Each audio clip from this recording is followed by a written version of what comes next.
Habari mkubwa. Halo. Mheshimiwa. Habari yako? Karibuni sana. Now, the Nairobi City County is an important county because it's also the capital city of Kenya. And there is a mandatory relationship between the national government and the Nairobi city by virtue of it being the capital of Kenya. And human pollution choke the river. The industrial area, Kenya's premier manufacturing hub, is located on the banks of Ngong River, bulk of the landscape along Ngong River between South B and Outer Ring Road. The industries and informal settlements, Nairobi River and Jeru Town, ending its journey across the city. The story of Mathare River is a story in the central part of the city. Like the case of the other rivers in the Nairobi site and acts as a source of water. The river pours out of Kabete Dam and the river. As the deep, wide valley changes from a tree-filled, the river faces significant pollution in this section. Untreated sewage and human waste is dumped into the river, which provides an easy discharge route in a place devoid of planned infrastructure. Halfway, in different estates, in different parts of the city, we also need to pick that in your constituencies. I think that is important to involve the leadership of the city of Nairobi in this in the river project and program. Thank you. 1 year, I've been planning and wishing to meet you so that we video on how the rivers are. Then after that, we continue, please. Highland forests and wetlands that give rise to a multitude of rivers and streams. Of these rivers that flow and the environmental challenges they face. Ngong River is reputed to be Kenya's most polluted river. It rises from a spring near Ngong Road, confluence outside Kibera informal settlements, and flow into the Kibera Valley, a recreational spot in the post-colonial decades. Ngong River issues concerning the city of Nairobi are important, not just to the people of the city of Nairobi, but also to the government of Kenya.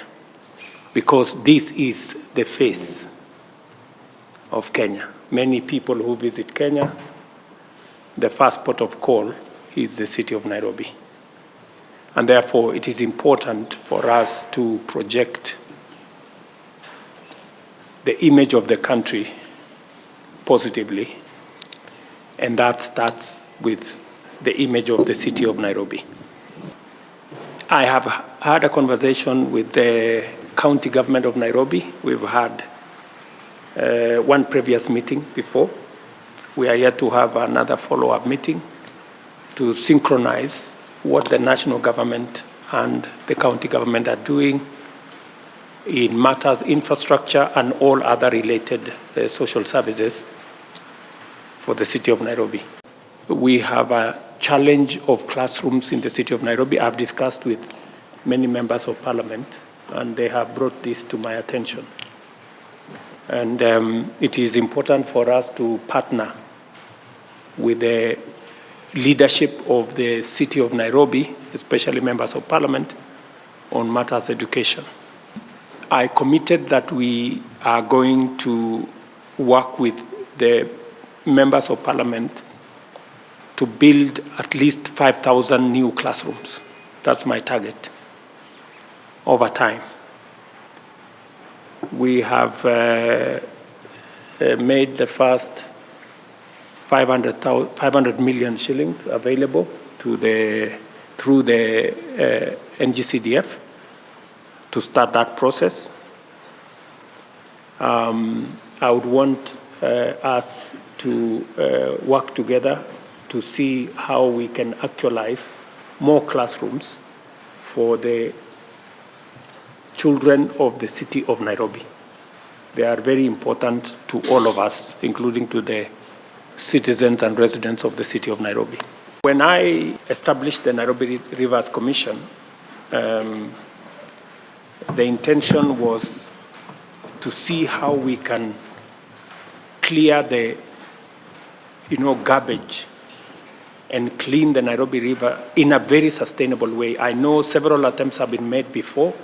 Michuki tried and did a good job, but we dropped the ball after Michuki. So this time round, we want to do Nairobi River Commission in a different way. We want to clean the Nairobi River in a different way, in what other cities around the world have done. We need the buy-in of the leadership of Nairobi for us to implement that program appropriately, so that all of us can contribute ideas on how we can do this, how we can do this better in a way that resonates with the residents of this city. The most important aspect of this is actually the sewer. We need to contain the sewer that currently is going to the Nairobi River. And it's going to be a trunk of 54 kilometers of sewer that we are going to construct to make sure that all the sewer that is now going into the river, we put it in the sewer line and deliver it in the right place. And then, of course, we are going to do other infrastructure. We are going to widen the river to between 20 and 30 meters in different parts.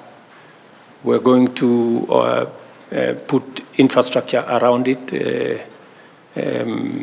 non-motorable transport infrastructure around it, and also do some linear markets, along that, so that we can make it better.